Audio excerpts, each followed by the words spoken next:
Imagine a post office for space.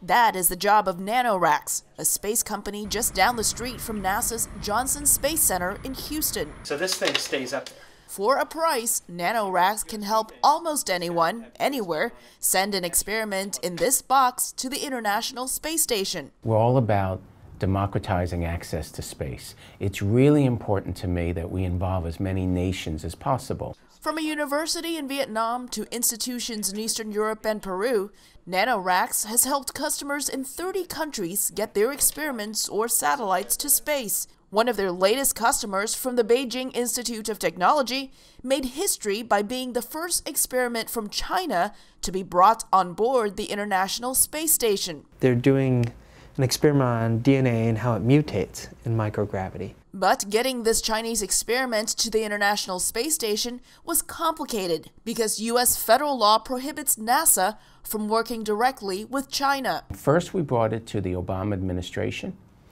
They were very concerned that there was no tie to the People's Liberation Army. After 2 years, NanoRacks received approval from U.S. lawmakers and all the members of the International Space Station with a stipulation. We had to make sure that there was no technology transfer, no IT connection to the space station. We had a creative solution. We said, okay, we'll make sure that we plug in this experiment and it's not even connected data-wise. We just disconnected our data cable, so we were just able to run power up to this thing.